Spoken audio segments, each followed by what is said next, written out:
Florida State crushed Wake Forest, and I'm going to tell you why the play calling was the biggest difference. Why? You are Locked On Seminoles, your daily podcast on the Florida State Seminoles, part of the Locked On Podcast Network. Your team every day.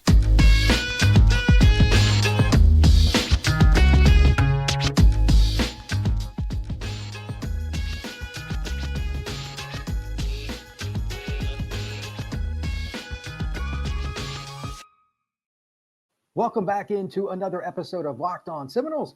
I'm your host, Brian Smith, here on a Sunday to wrap up Florida State's 41-16 victory. Just wanted to kind of go over some of the stats, give some credence to not only the players, but in this episode, Mike Norvell and his coaching staff. Each one of them deserves credit for the play calling on both sides of the ball, but I am going to mainly focus on the offense. So with that, we're going to talk team stats, we're going to talk play calling and situation, and we're also going to go over a little bit with the players themselves that made some of the big plays. So first off, 41-16, and I'm just kind of looking at some team stats, but anytime you win the overall total 508 to 210, it's a good sign. 298 yards positive for the Noles, 382 yards passing to 82. That's incredible. Mitch Griffiths was completely out of sync from, honestly, the outset. Going back through some of my notes and stuff, I didn't know much about him before the season, but I'd seen him play a little bit, so Florida State took him out of rhythm very quickly. Yards per pass, how about this? 10.6 for the Noles, 5.1 for the Demon Deacons. That is horrific. The only stat here that gave any credibility to Wake Forest, but it's deceiving, they technically outrushed Florida State 128 to 126. Why? I'll get into that in a second, but it goes back to that play calling. The only thing that really ticks me off, and this is something I've been saying for a while, if you want to compete for a title, this is a no-no. You cannot have dumb penalties. Florida State had 115 yards in penalties. That's horrific. That's the one thing in this game. I just want to get it out of the way. I'm not going to harp on it after this, but you're not going to beat elite teams in big games if you have 115 yards in penalties. That's it. All right, so to the point about the play calling. Last week, I mentioned directly Florida State would probably run the football and be able to just run over Wake Forest. And I still think they can. But the way Wake Forest played defense, their scheme, their idea that they were going to play the way they did, being aggressive in certain situations, and quite frankly, Jordan Travis just being on and the coaching staff for the Noles adjusting, yeah, I think we should just go right back and repeat the obvious, the passing total. Not all of it was Jordan Travis, but almost all of it was 382. Wake Forest could not handle the talent outside, and I talked about play action hitting big plays. Florida State hit more big plays than I can count, including that great catch by Keon in the corner, and they just out-talented them.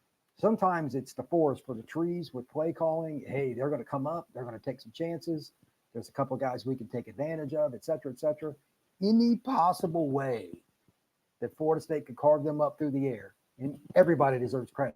I couldn't name them all. The ball boy deserves credit for this. It was fantastic. Florida State is not a team that just runs the ball, that just passes. They adjust. That's why they're so difficult to slow down. But I was a little bit surprised, even though it's Wake Forest. It's not like they're chock full of first and second round picks on their defense. But they just flat carved them up to a point that it was comical. And Florida State, if they'd wanted to be a little more aggressive or to left guys in the game a little bit longer, could have dropped a 50 burger on. They could have. They missed some. And again, penalties were part of that, et cetera, too. But Florida State's offense was pretty darn good. They missed a couple of opportunities, but that's not overwhelming. But here's something I want to just kind of get into very specifically. When a team comes up, even like the TV copy is terrible for this, and it's the unfortunate part of football. When they come up, meaning the corners, and sometimes you don't see all of it, how they're positioned to the freaking inch, the inch that matters this way or that way, they will take advantage of it. Saban talks a lot about this with his corners. He wants them adjusted based on where the ball is in the middle of the field to this way or this. Every coach has their method for it.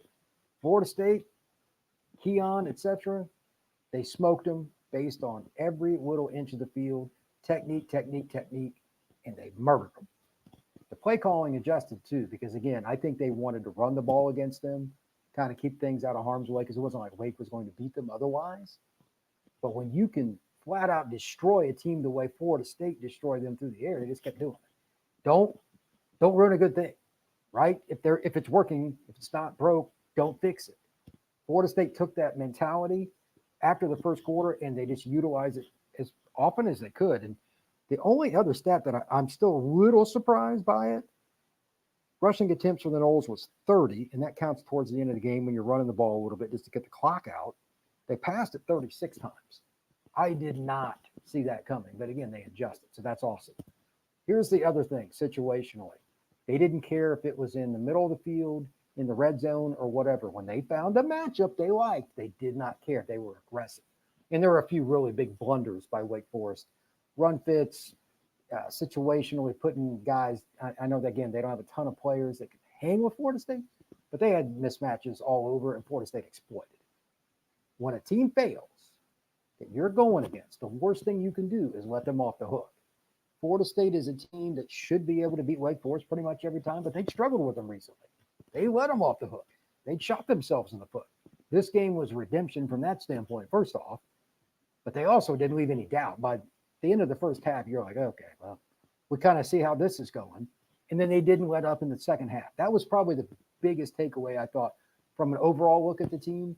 In the second half, Florida State hit big plays offensively and defensively, and maybe even more important on defense, because a lot of times teams just lose effort.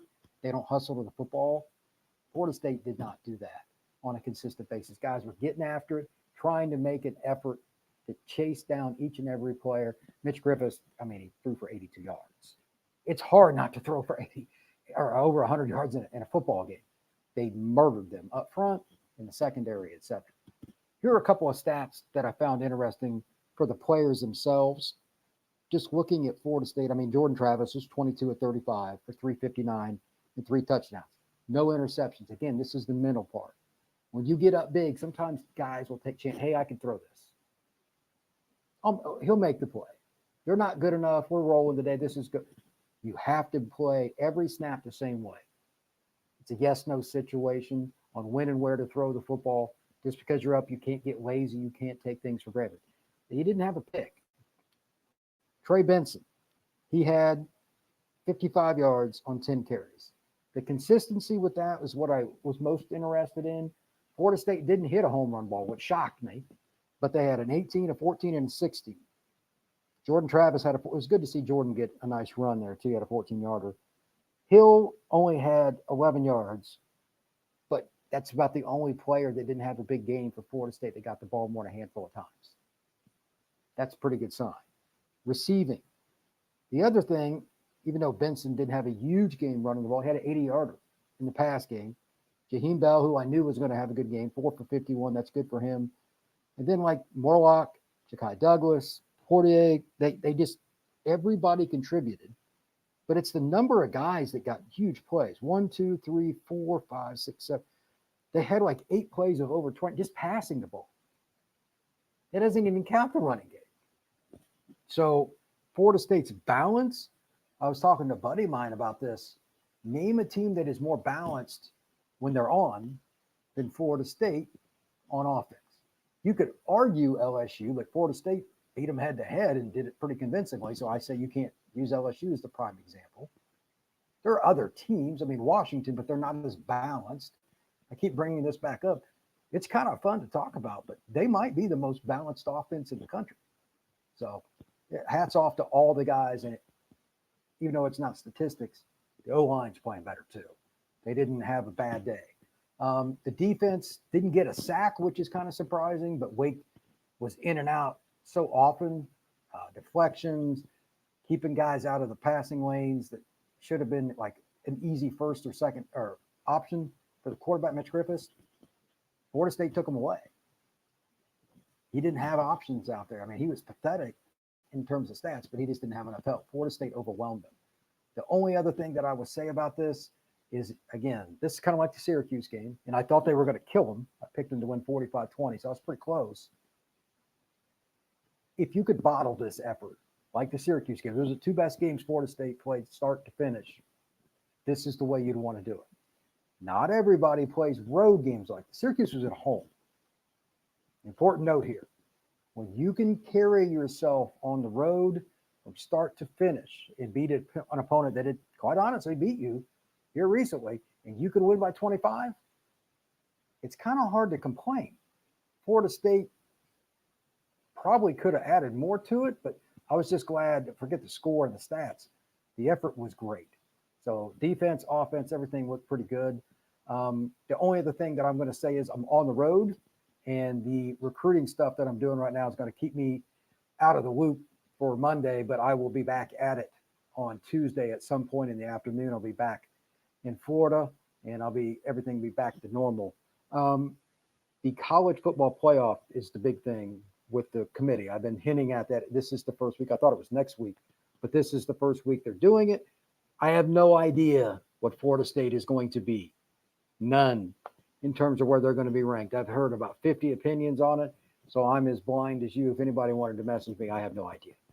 I don't trust anything with the playoff committees or anything else because everybody's human. They have their own opinion. So their opinion, while unbiased probably for the most part, everybody has a little bit, and they just have different perceptions. Is it an eye test or is it the resume test? Like Ohio State's got arguably the 3 best wins in the country, but there's no way they're number one. And I saw one person rank them first. I'm sorry, they're not the best team, but depends on how you want to grade it. So that's something we're going to talk about from Wednesday on. I'll be pretty heavy on this show, but Monday I'm not going to be around. This will be the only show between now and Tuesday. At some point when I get back into Florida on Tuesday, I'm going to do a show by Tuesday evening. So anyway, everybody have a great day. Thank you very much, and take care. Be safe.